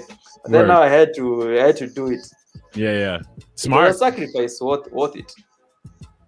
It was a very smart thing to do. Go back. Before you went into that club and saw that DJ and saw what it could do to say, like, I want to be that, was there something else that you wanted to be?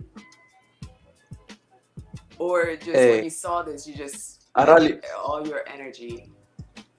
My passions, they are something to do with cars and music. At that time, I used to say I want to be a rally driver. Because I used to be a very huge fan of this rally driver who was called Patrick Njiro.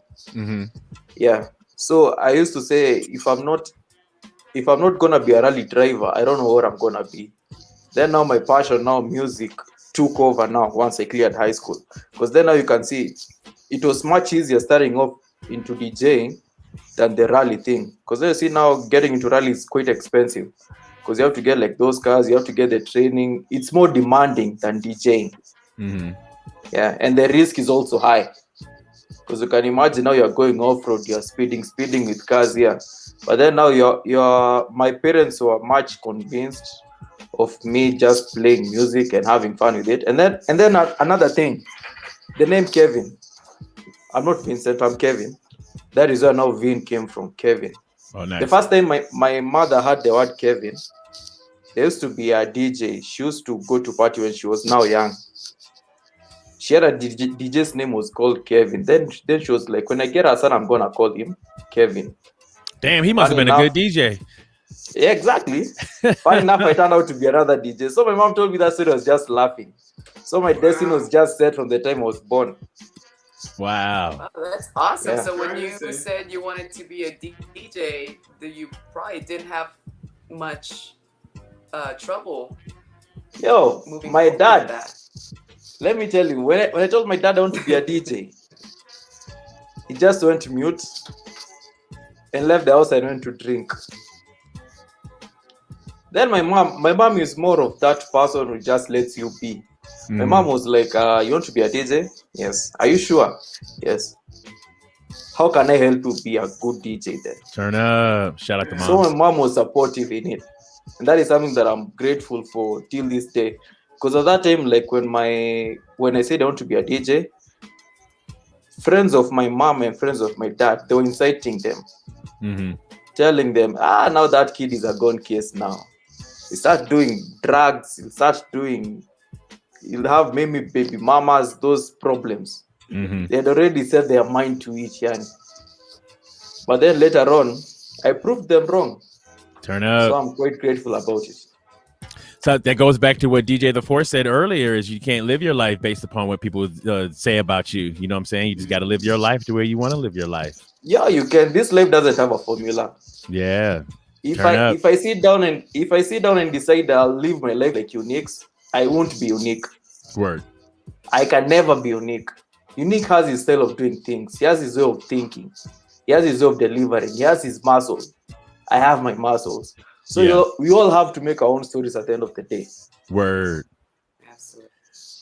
Let's talk about the music scene right now in Kenya. What's popping on the music scene? Do you guys have a lot of local artists that are blowing up? And does Kenya really support and rise its stars?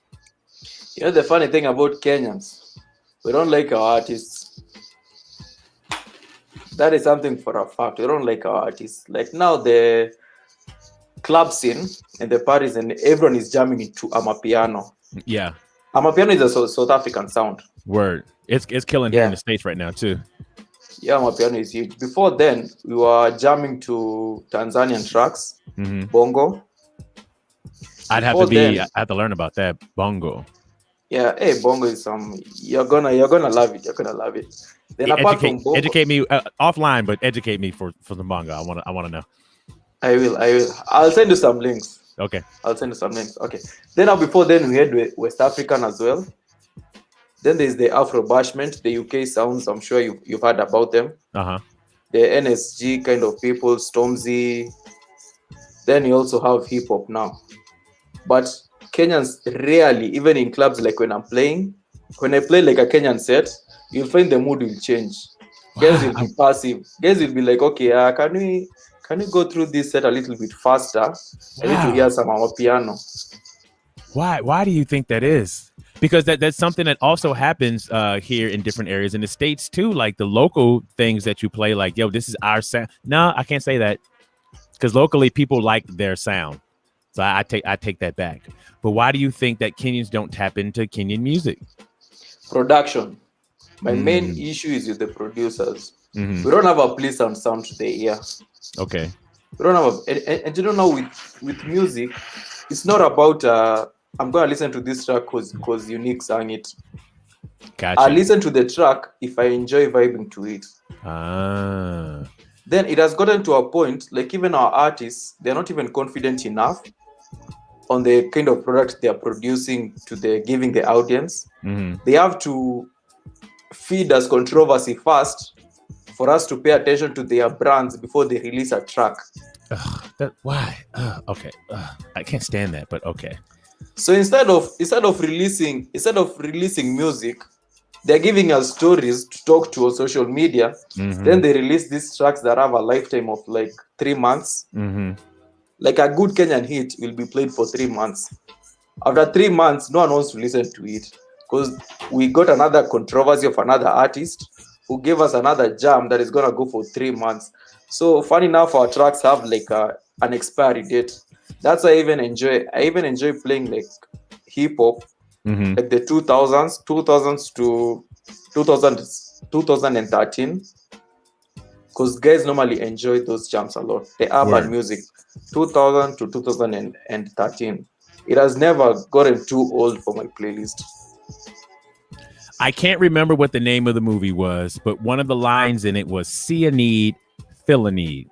Has your DJ track have you moved on to producing yet, and do you plan on doing that? Yeah, I'm in the process of actually learning production. Like I'm using more software than I used to use before, and even engaging more gadgets, because I realized there's more to DJing than just having 2 CDJs, 2 turntables, and a mixer. Yeah, you have to also be part of the music making process. Yeah, 100%. because DJs have a lot of ideas, and those ideas won't have any value if you won't implement them. So you just have to learn a way of giving the audience. Are there any Kenyan producers kind of killing the game right now? And not just for Kenyan artists, but are they producing tracks for anybody outside of Kenya? Hardly. I can't even think of any. See a need, fill a need. Come on, man. You about to be the king of Kenya. I can't even think of any. Like what most artists normally do, they normally get producers from elsewhere to do their jams. Like what I know, the producers from West Africa, they are really, really good at it. Yeah. But then now with Kenya, as I told you before, I have an issue with their production, because even when it comes to the mastering process, you know, a good mastered track, you'll enjoy playing it high volume or a low volume. But then if it gets to a track, if it gets to a point where you really pump a track for you to enjoy it. You can't enjoy it at a low volume. I see a problem there. Yeah. There's a problem there now. But that's such an easy fix nowadays, especially with technology, because there's not software, but there are websites that master your track for you. You just send them the track and they master it and email it right back to you, and it's virtually inexpensive also. So that should be an easy fix. Now the challenge, like I think even us Africans normally have, we like the easy way out. And most guys don't pay attention to details. Like for instance, did you ever use the 57 SL mixer? I want to say, yeah. Who made it? Is that a Rain or a Pioneer? Yeah, it was a Rain. The Rain 57. Okay, let's go probably. to the S9. Let's go to the S9. Word. Have you ever sat down and gone through the functions of the S9? Nope. Now you're another Kenyan DJ, unfortunately. Yeah. That is what Kenyan DJs are like. Yeah. You see, like something like the S9 can do too much. That mixer is a beast. Yeah, it is. It can do too much.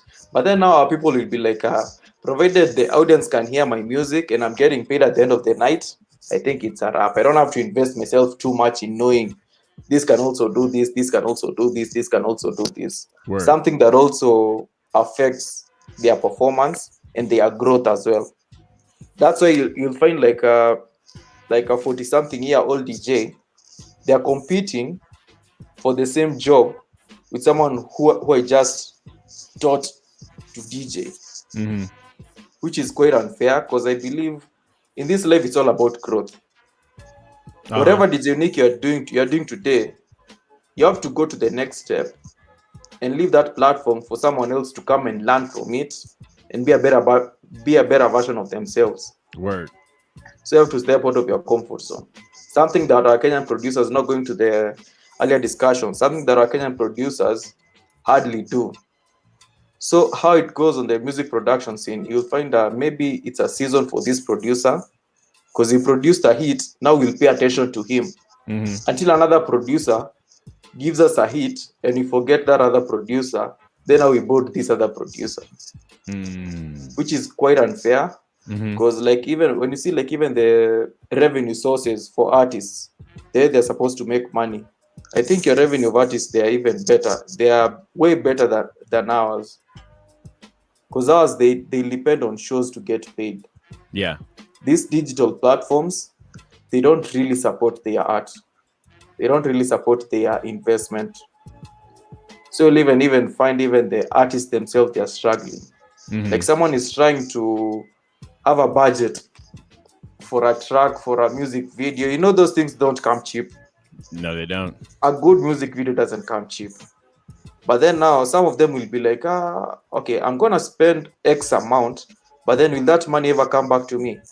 Because the bodies that are supposed to like take care of their fans, because I believe for every time the music is being played like on TVs, on radios, they're supposed to get a share of the revenue. Something they never get, they don't get. Like there's a time they cost. Then do you know they were sent mobile money? There's something called M-Pesa, it's mobile money transfer. The artists, they were being given like $25. They were being sent $25 each after a whole year. How can a whole body send you unique $25 for your track? For the whole year? What did I miss here? For the whole year, because their payments, they are normally given annually. So they complained. They started complaining that these bodies aren't giving them any money. So these bodies started giving them funny reasons. Then when they brought too many issues, they were sent in some petty cash just to make them keep quiet. Something that never even made sense. Like how can a whole big artist be sent $25? Seriously, doesn't even make sense. It's a dirty game. It's a dirty game. Even that's even like most of artists don't even do albums. They hardly do albums. They just do singles, and maybe some of these things they normally call EPs. I think they are small albums. That is EPs. All they do. Yeah, the EPs. Yeah, that is all they do. They don't invest themselves in albums because that money won't come back. and in this day and age, a lot of people don't listen to albums. You know what I'm saying? I would say a lot of the older generation. I know I listen to albums, and I really enjoy when an album has an album feel to it, and not just a group of singles that they put on and you try to put out.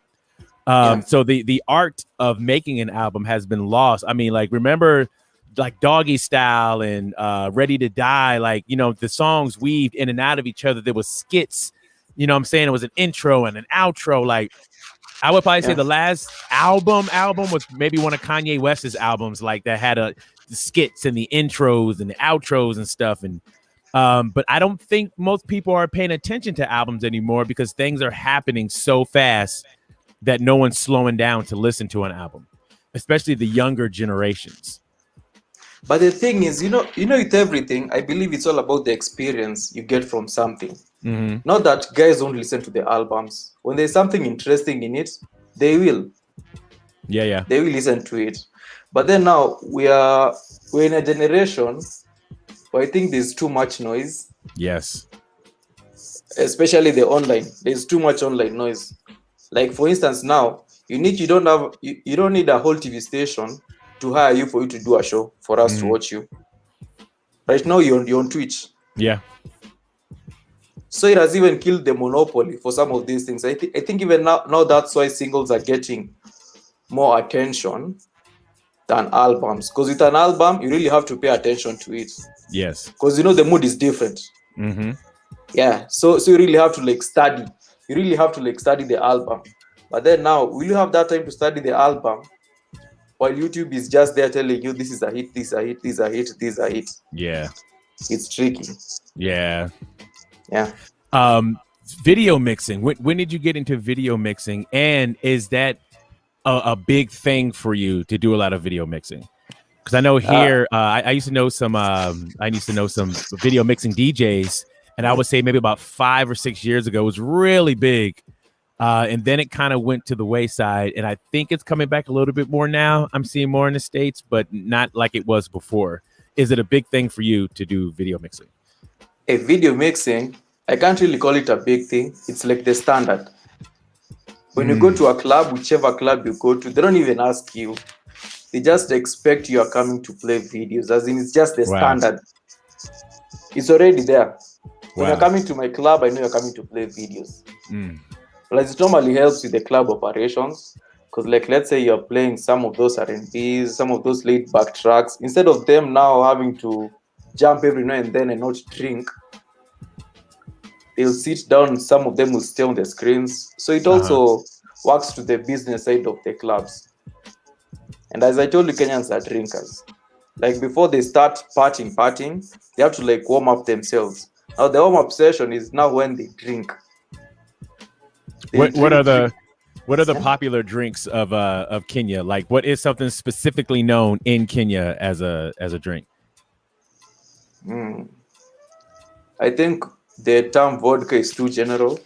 I don't know if you have Smirnoff. There's Smirnoff vodka. Yeah, Smirnoff is general here too. Yeah, like in Korea they have soju. In Japan they have like soke. So is there anything like a drink that's known in Kenya? Like, if I know if I go to Kenya, I'm gonna drink me some of this. ... Okay, Black Label whiskey is normally there. That one has to be there. But that's everywhere though. You can get that everywhere. Johnny Walker. Yeah, exactly. So those ones have to be there. Okay. They don't have specific drinks that Kenyans are not loyal. Like now, the wave that is currently there, guys are so much into gin right now. Yeah. I asked a pal of mine who drinks a lot, and I was like, I asked him, why do you normally take gin nowadays? Because you used to take whiskey. He told me nowadays guys take gin because they found out gin is cheaper.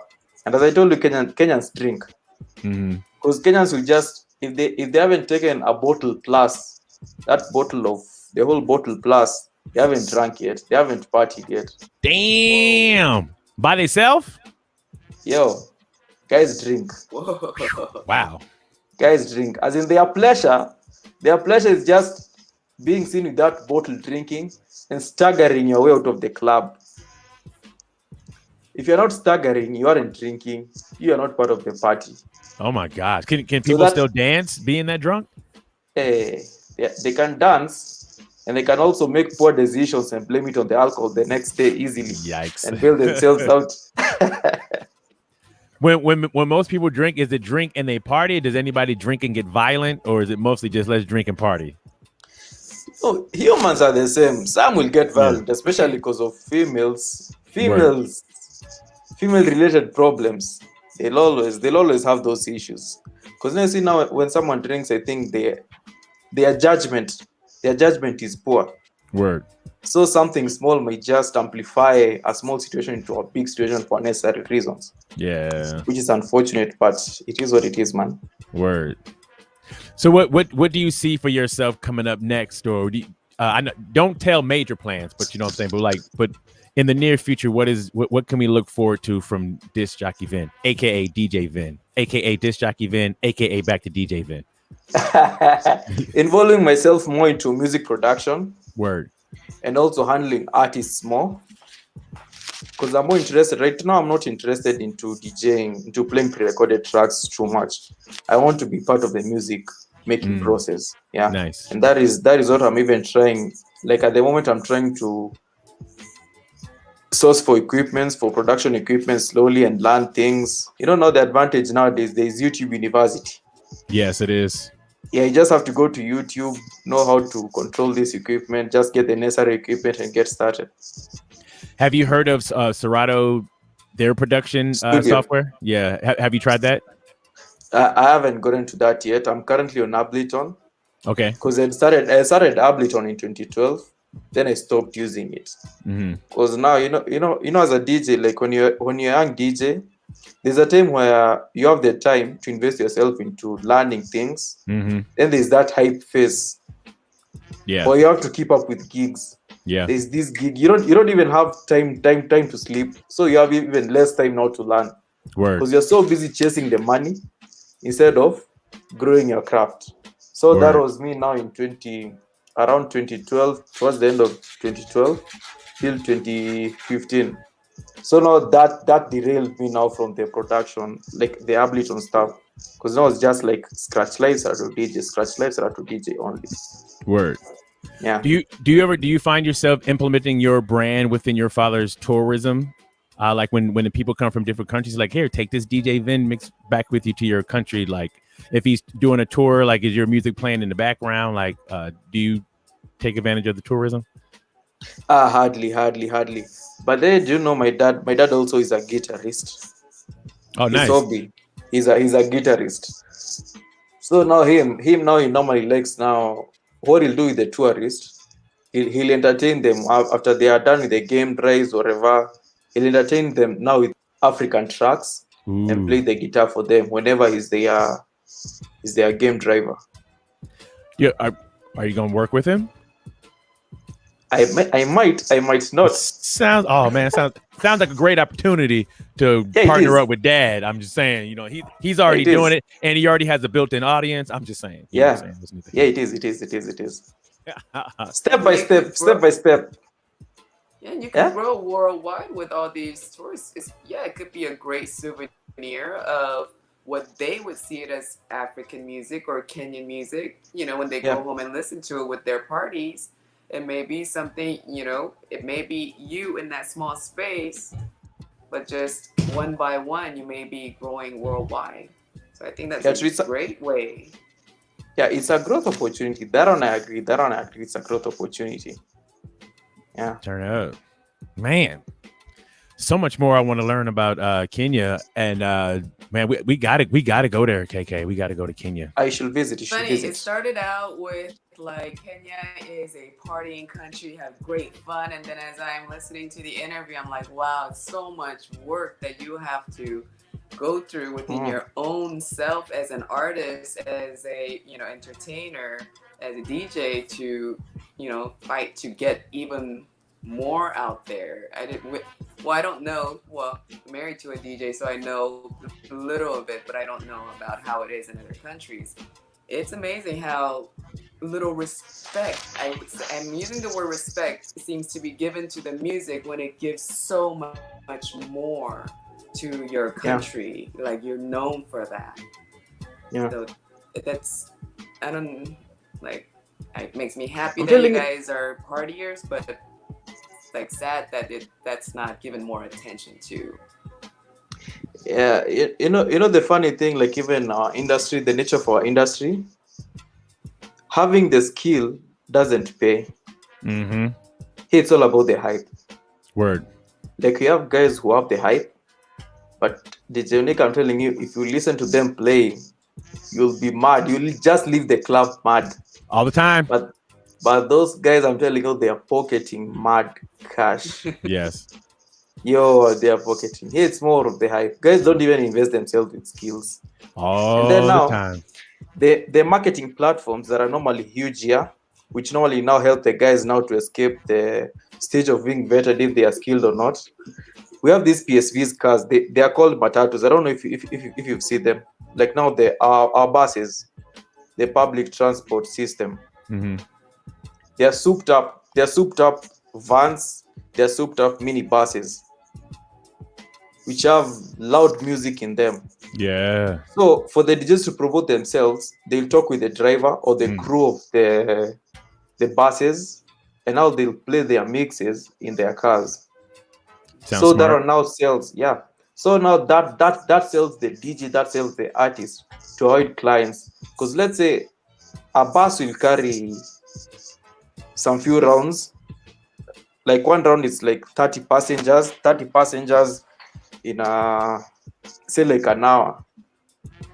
So you're assured you'll have an audience of like 300 people in one car. Wow. So if your mix is dope, you've gained 300 followers. Nice. 300 fans who might show up, surprise you in your gig one day. And then now now this generation of the digital DJs, software DJs now, where they have to now escape the skill side of it and do the shortcuts. Yeah. But then now as an audience, the audience that doesn't relate. This DJ is skilled, this DJ doesn't skilled. Provided you play the jam that they love, they know DJ Unique is the man. Yeah. You might have the worst scratch, but provided you drop that banger, yep, they are like, this is our guy. So now those are the so the stories of our industry, man. That's how it is. Before we get out of here, I got one more question. When either artists or DJs or anybody from other different regions, whoever's hot at the moment, when they come to Kenya, do they get big love there? Yo, it's crazy. It's crazy. There's no concert that features local artists. Any concert that they featured local artists only, it normally flops. Even if they take the biggest Kenyan artists, they normally flop. The only way guys will attend to a concert is if they hear DJ Unique from the United States is coming, there's Wizkid from West Africa is coming, which is something that the promoters don't like, because now there's a hassle of trying to bring an artist from outside. Yeah. You can imagine you have to take care of the expenses, you have to take care of their permits, all those things. But then now it's necessary for them to make money. Without them, they won't get the numbers in the gigs. They won't sell the tickets. That's how it is, man. Mr. Kevin, sir, it was great sitting here speaking with you this morning. We definitely got to do it more often. I try to be on WhatsApp as much as I possibly can. I'm so slow. I'm so slow to WhatsApp, but my goal is to be on there more often. But is there anything you want to say to the people watching right now before we get out of here? Just tell them to continue making their own stories and to stay safe. That is all. Turn up. Do you? Do you? Do you? Thank you so much for doing you on our show this morning. We appreciate having you on the show this morning, Mr. Vin. Thank you, Thank you, brother. Thank you. Welcome. Cheese, anything you want to say before we get out of here? Well, I want to thank our guest again.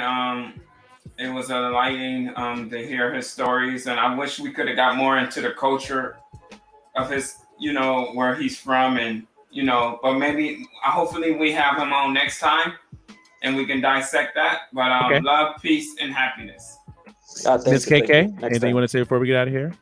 I also would like to thank our guest DJ, Disc Jockey Vin.